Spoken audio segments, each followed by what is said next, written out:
Institut Agama Islam Sultan Muhammad Syafi'i bin Sambas. Saya dari Fakultas Tarbiyah dan Ilmu Keguruan, Prodi Pendidikan Agama Islam. Nah, saya adalah mahasiswa yang penasaran dengan sejarah Al-Quran di Indonesia. Seperti yang kita ketahui bahwa Al-Quran pertama kali diturunkan di Gua Hira di Kota Mekah. Nah, lalu bagaimana sih Al-Quran muncul di Indonesia? Nah, di sini saya telah menghadirkan narasumber kita yang sangat luar biasa, yaitu Bapak Hadari. Kepada Bapak Hadari dipersilakan untuk memperkenalkan diri. Assalamualaikum warahmatullahi wabarakatuh.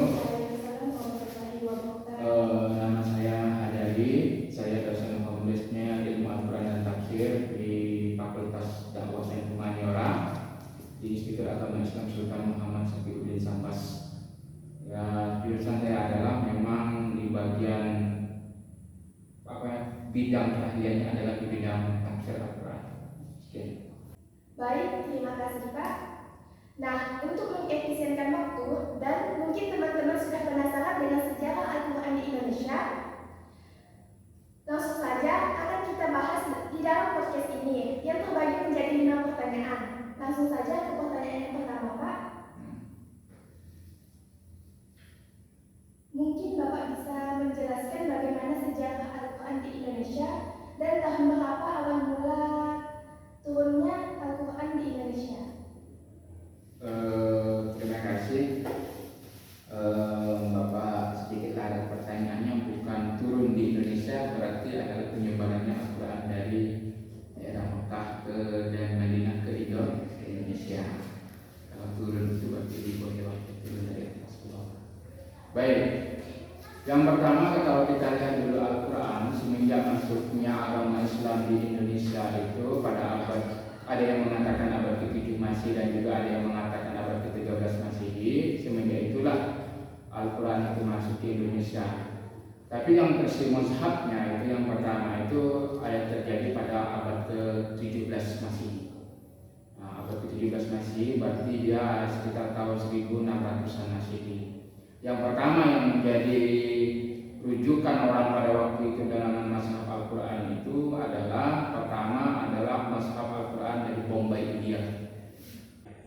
Yang kedua itu mushaf Al-Quran cetakan dari Singapura. Kemudian mushaf Al-Quran yang berupa cetakan dari Turki, yang kedua itu dari Mesir.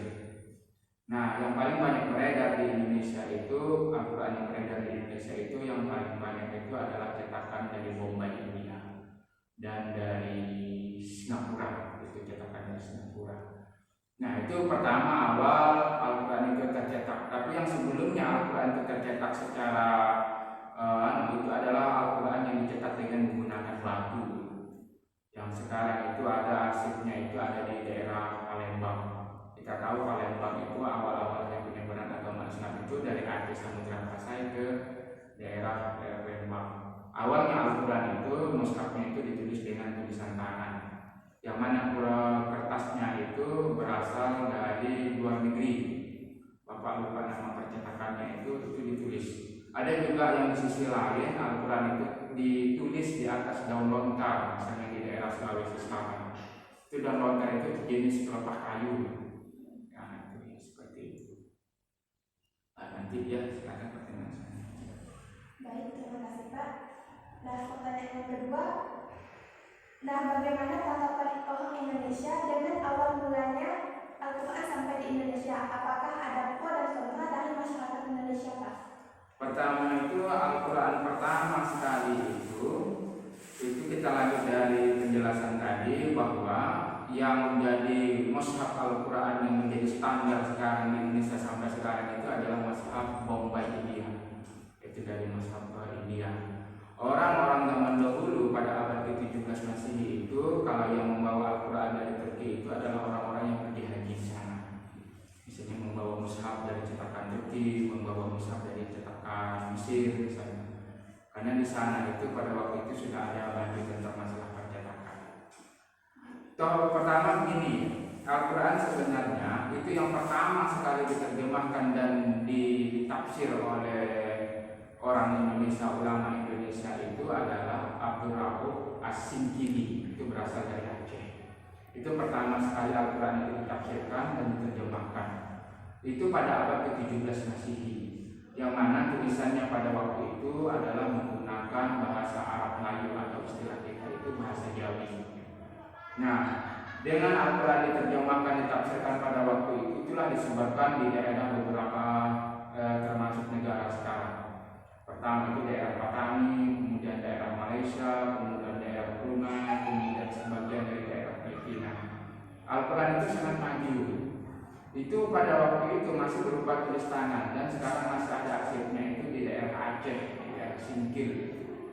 Cuman disimpan oleh orang-orang ahli waris dari ulama Abdul Singkil itu disimpan bersama dengan tombak raja. Itu masih berupa tulis tangan. Jadi Al-Quran itu memang di Indonesia itu memang sudah sangat maju ya. Agama Islam di Indonesia ini sudah sangat maju ya. Walaupun kalau versi dari dia telah terbukukan itu pada abad ke-17. Baru dia mulai dicetak dengan menggunakan percetakan sekarang itu pada abad ke-19.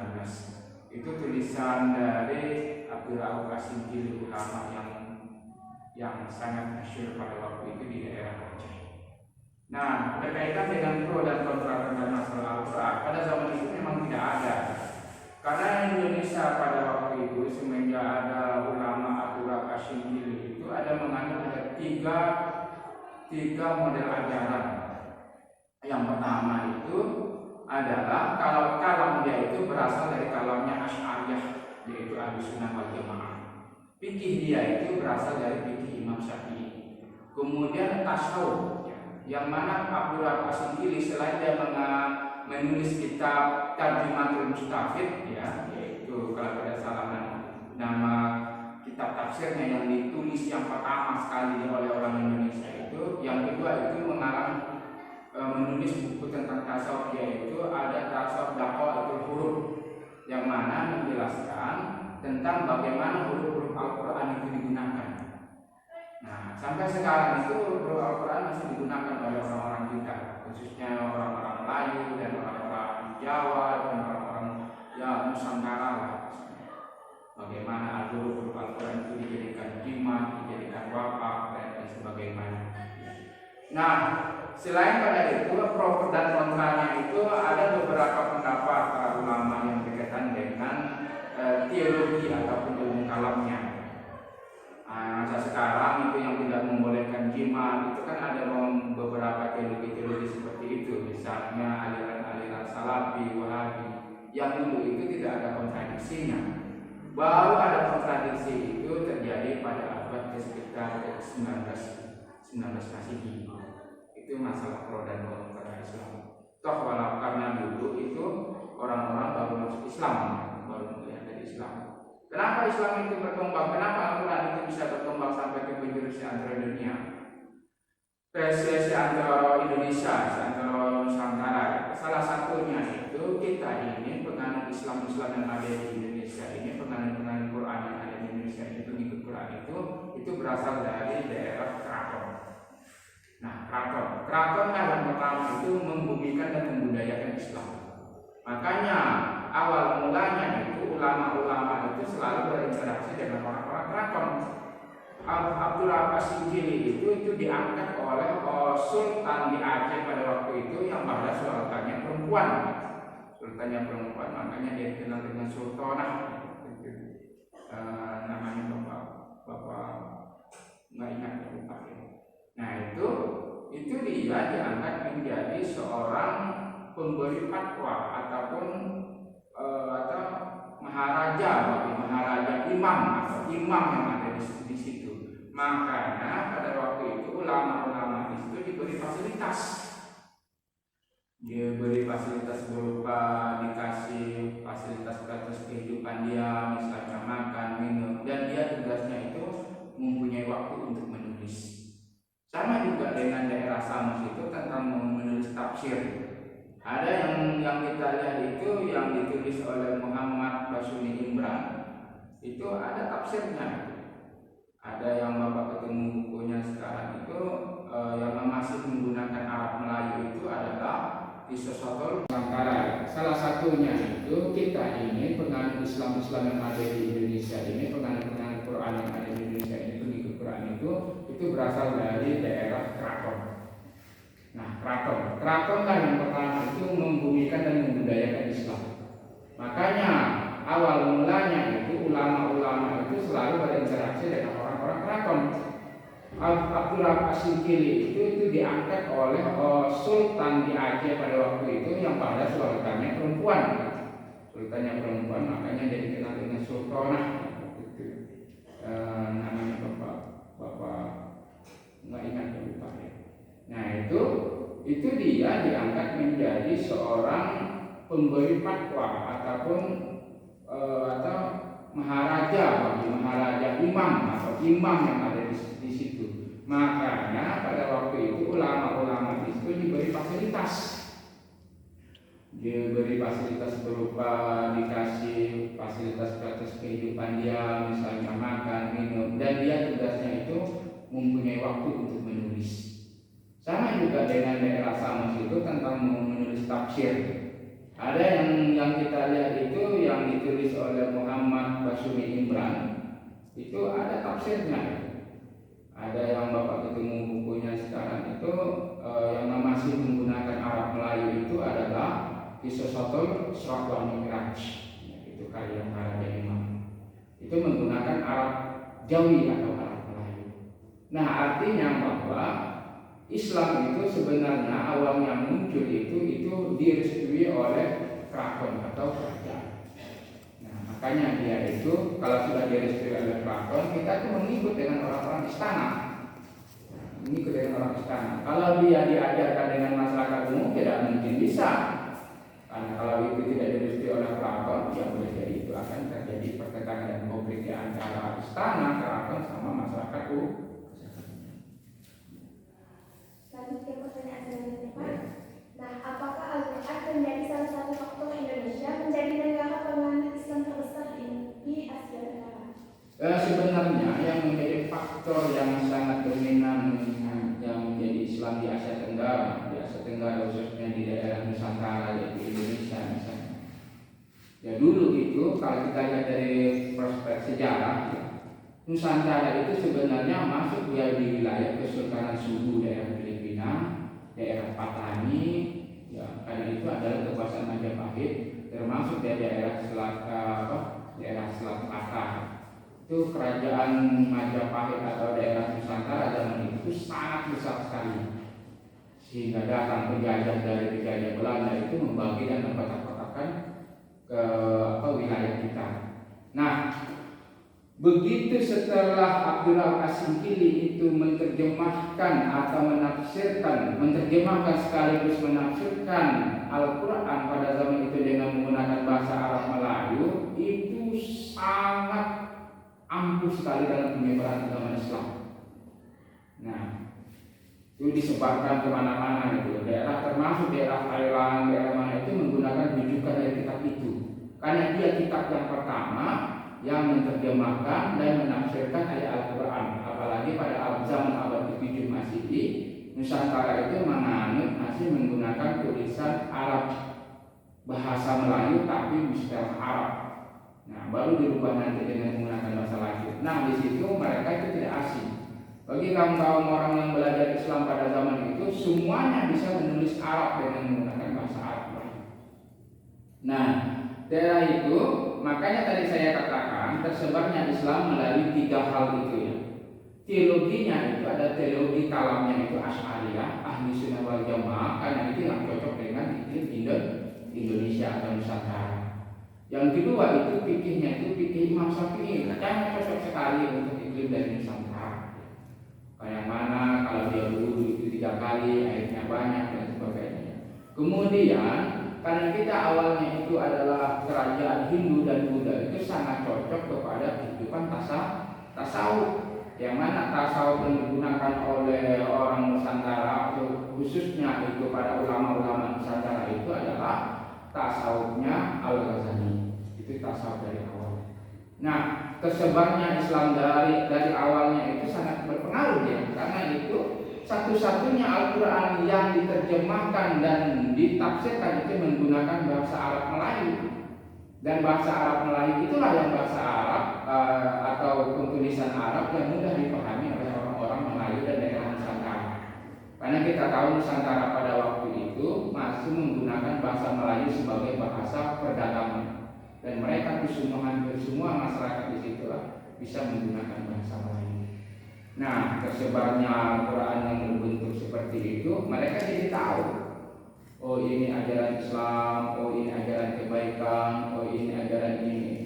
Mana yang bisa menyatukan mereka itu supaya tidak bertentangan dengan tradisi mereka itu adalah tasawuf. Karena tasawuf itu bukan hukum. Hukum yang dikaji pada waktu Islam Nusantara dari Al-Quran itu adalah hukum-hukum. Ada 5 hal hukum itu. Pertama itu syahadat, sholat, puasa, zakat, dan haji. Itu saja. Selain daripada itu tidak dilakukan. Dan makanya dia tidak terjadi pertentangan. Makanya masih disatukan antara budaya setempat dengan budaya agama, yang ajaran agama dengan budaya setempat disatukan. Makanya masih menggunakan ada yang berbentuk tahlilan apa itu tidak dibuang habis karena itu tidak disangkutkan kepada ilmu hukum, tapi mereka berangkat daripada tasawuf. Nah, kita lihat saja contohnya itu tentang masalah wali songo, wali 9 itu semuanya orang bertasawuf.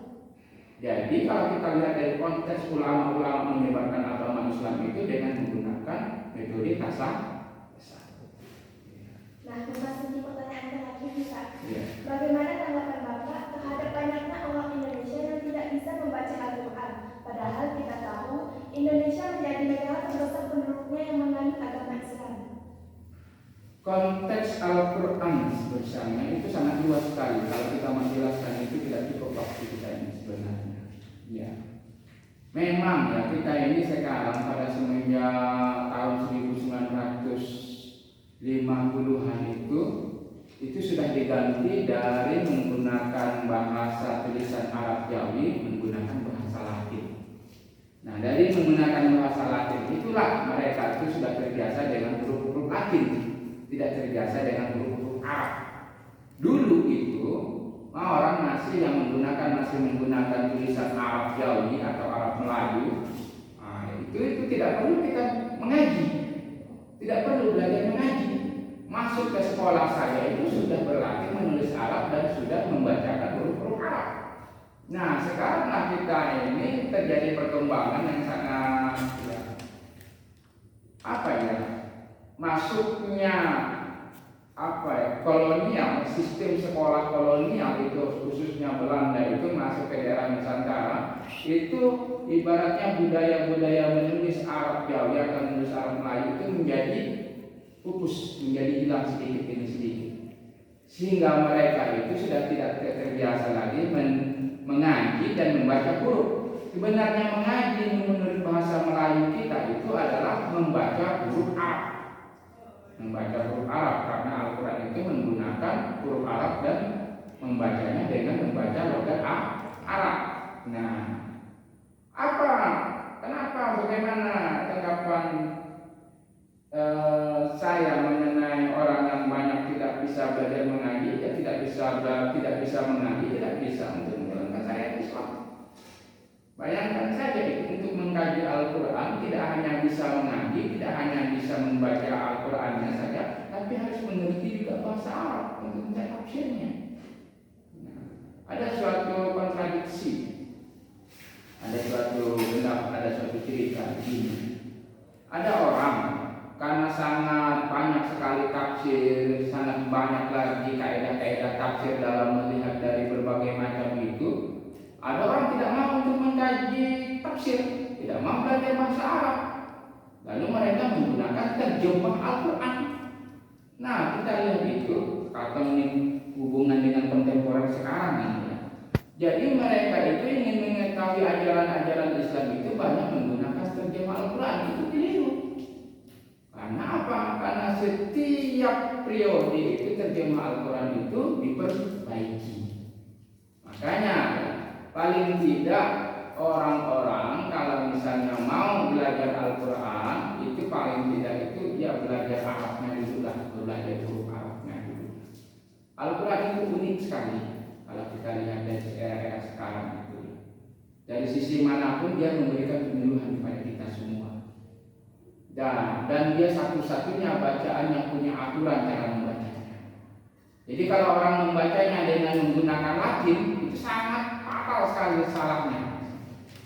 Ya kalian bisa baca saja misalnya ada orang membaca Bismillahirrahmanirrahim dengan huruf Latin, dia tidak tepat hurufnya. Bagaimana H dengan H itu berbeda. Nah, itulah fungsinya kita pertama mengaji dan juga kita pertama melihat dari guru ke guru untuk melihat dari bacaan-bacaan Al-Quran itu. Bapak sarankan dan Bapak tanggapi itu bahwa untuk belajar agama khususnya belajar Al-Quran itu harus pakai guru. Tidak bisa pakai baca saja itu, baca buku, baca huruf Latin yang tidak bisa. Itu harus pakai guru. Karena itu logatnya di antara huruf itu berbeda-beda dan maknanya juga berbeda-beda. Salah baca harokat, salah makna. Baik, terima kasih Pak atas ilmu dan wawasan yang sudah diberikan pada pagi hari ini. Nah, teman-teman, bahkan pula podcast kita pada pagi hari ini, jika terdapat kesalahan, Baik Pak, terima kasih atas ilmu dan wawasan pada pagi hari ini yang telah Bapak sampaikan. Nah, sekian teman-teman podcast kita pada pagi hari ini. Jika terdapat kesalahan kata atau perilaku yang tidak menyenangkan, mohon dimaafkan. Sekian dari saya.